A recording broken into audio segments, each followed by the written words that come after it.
Hello, I'm Jill Bullen, Chair of the Historic Environment and Climate Change Subgroup in Wales. Thank you for this opportunity to share the work and thinking relating to our Sector Adaptation Plan, or SAP as I'll refer to it.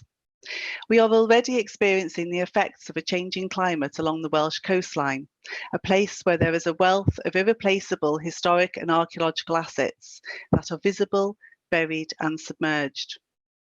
This presentation will contextualise the SAP, its actions and activity, and outline how it is aiding our engagement with policymakers, plans, sectors and groups. You are welcome to comment in the chat on aspects you'd like to raise with us or feedback to the subgroup. So the Historic Environment Group in Wales is a high-level forum of organisations set up by Welsh ministers. And the climate change subgroup members are shown by the 9 logos that are depicted on the image. The Historic Environment Group has specifically charged the subgroup to assess and report on how the historic environment sector in Wales should address the challenge of climate change. It goes on to formally request that we collate evidence of activity to help evaluate progress, identify gaps and priority areas.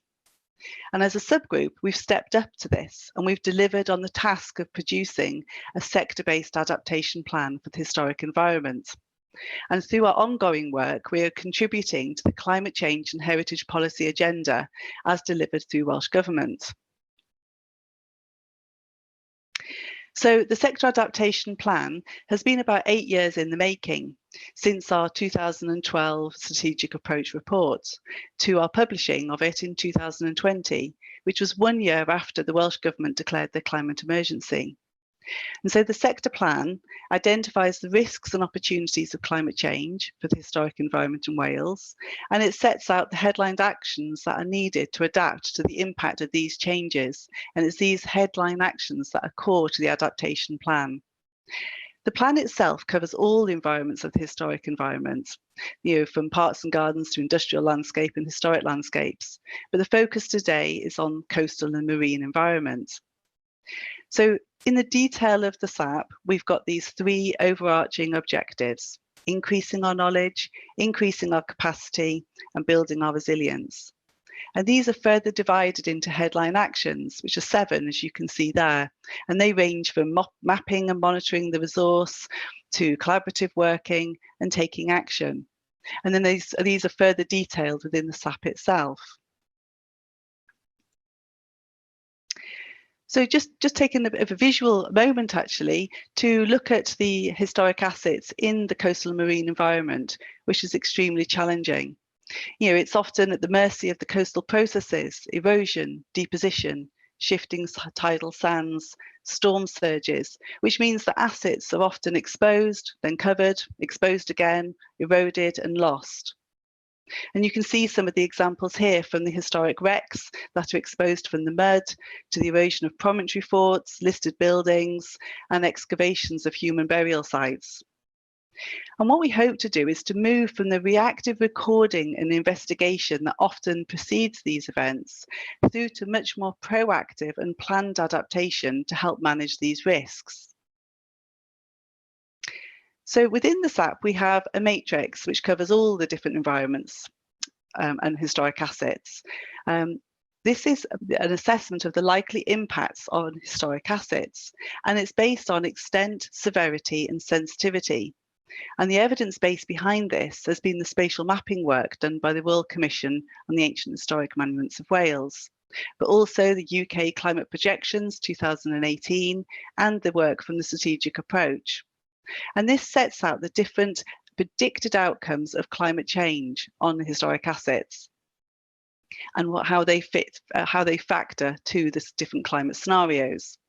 So for the marine and coastal, you can see we have that matrix and that crossover between the predicted outcomes and the risks. And those that are deemed to be high negative are those that are in red, going down to the small negatives in blue, and the positives, the opportunities, that are in green. Those codes translate across to more detail. So the Welsh coastline is about 2,700 kilometres long. And by 2050, we expect the sea levels in Wales are projected to increase and rise between 19 and 24 centimetres, depending on where you are in Wales.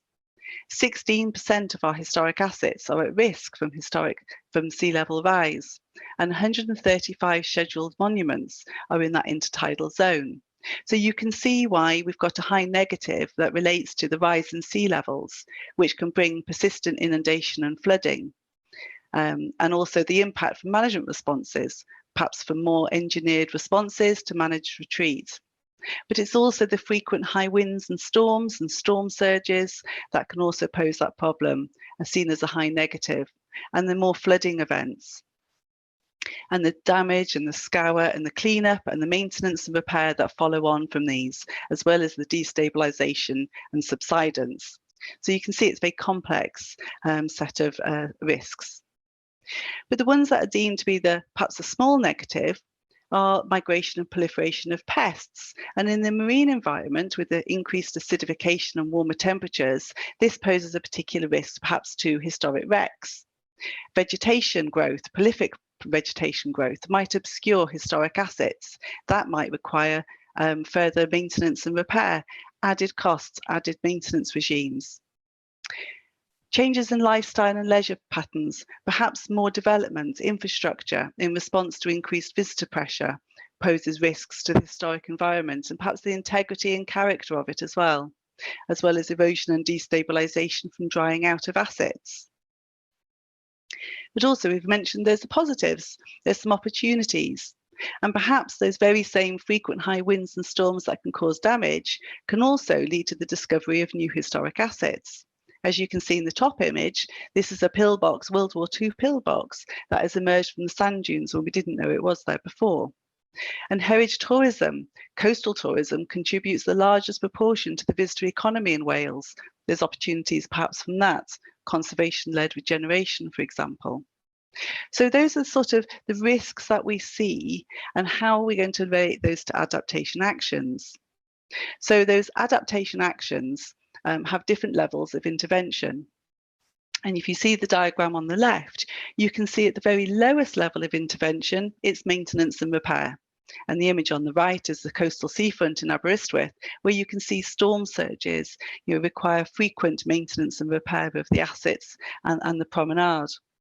But increasing that means more modification perhaps, or relocation, or perhaps even a managed loss. And that's the higher intervention end, which perhaps increases the impact on the authenticity of the historic assets themselves. But increasing intervention will rely on the priorities that we have and what are our acceptable levels of risk, what are our expectations and the time frame, and the recognition that perhaps sustainable management isn't always possible. There will be losses, but the adaptation interventions that we're looking at in the adaptation plan can help manage that transition.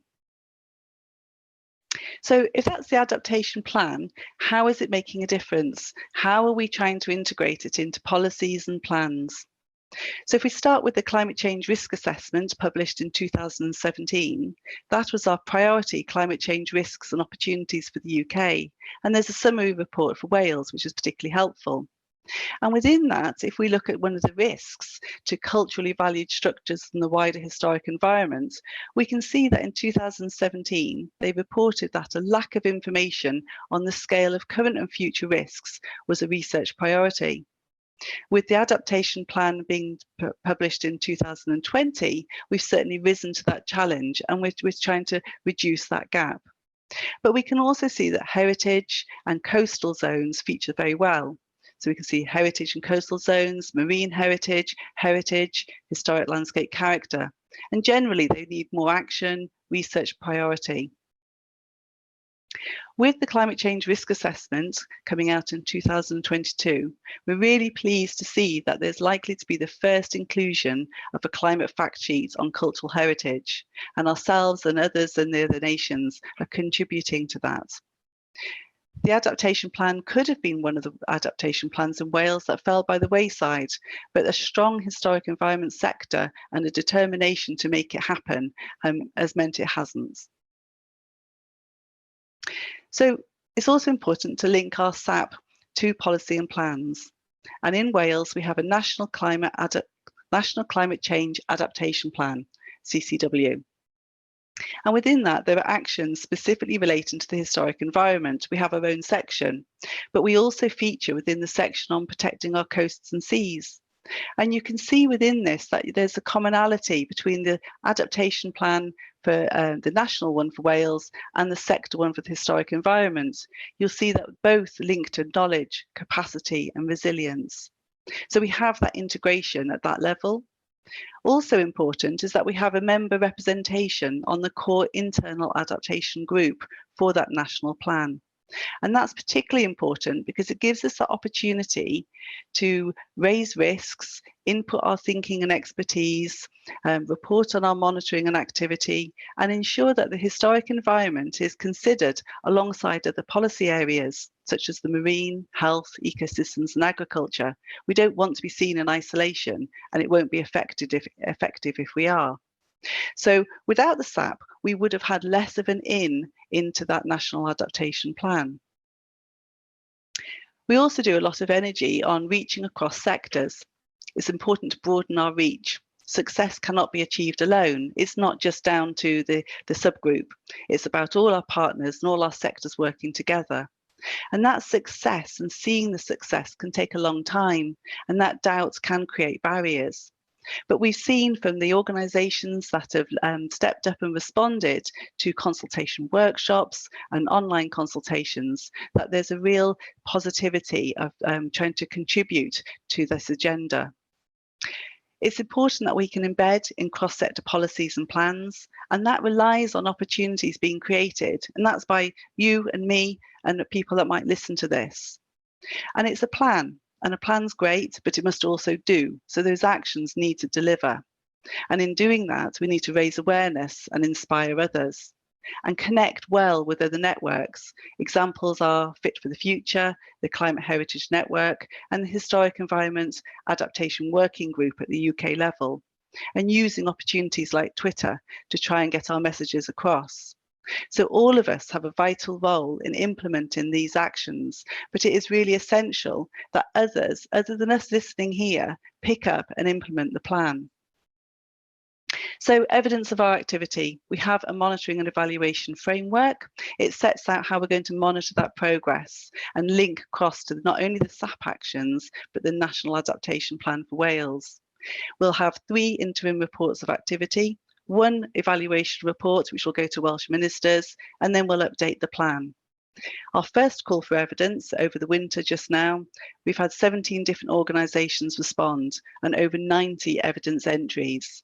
We'll report to you soon on the outcomes of that through an interim report. One or two of the examples that came out of that ask for evidence of activity relates to these 2 sites. At Cwmnash cemetery site, the soft tufa cliffs are revealing the paleoenvironmental record and human burials. So adaptation actions ranging from surveys to excavations and monitoring are really important at that site, where the risk from sea level rise and high winds is so important. And similarly for St Patrick's Chapel, a medieval site and cemetery chapel, where excavation is revealing more information about Christian practices and pilgrimage in the medieval era. So we'll just finish off with a review really. Is the adaptation plan aiding our engagement with policymakers, plans, sectors and groups? Well, I'd say yes. I think the credibility of the Historic Environment Group is really important. And I think the subgroup has a unique selling point of the different organisations that are represented. It's given us a plan, a framework to plan and prioritise, and it has helped us engage with politicians and senior decision makers, but we still need to do more there, and perhaps you might be able to help us. It's helped us focus and secure some resources. We have more resources with the archaeological trusts linking to climate change. We have an embedded researcher within CADU, and the SAP has certainly been the catalyst behind that. But again, it comes back to that commitment and action. We need it from stakeholders, asset managers at all levels. It requires a dedicated post. All of us on the subgroup do it as part of our day job. We could really do with a dedicated post to help lead and make more impetus and more forward action. And can the joint and cross-sector working help to build resilience and increase capacity? Again, yes. The case studies and the evidence of activity we've had to date proves this. The analytics of how many people are accessing the CADU page to access the SAP, again, prove this. We must still embed it across the sectors, though, and get it in work delivered by others outside of the historic environment sector. So we see the COP26 in November as a real opportunity to engage and to get the messages across and to look for other places to work. So what would we like to see from those of you that are listening, or those of you that might refer others to the SAP? We'd like to take action. We'd like you to invite us and think of us in your work. And we'd certainly like you to respond to the next call for evidence of activity. And we'd really like to have a wow when we do that next interim report, and we can report what a difference the SAP is making and what a difference our cross-sector and integrated working can do for next year's report. Diolch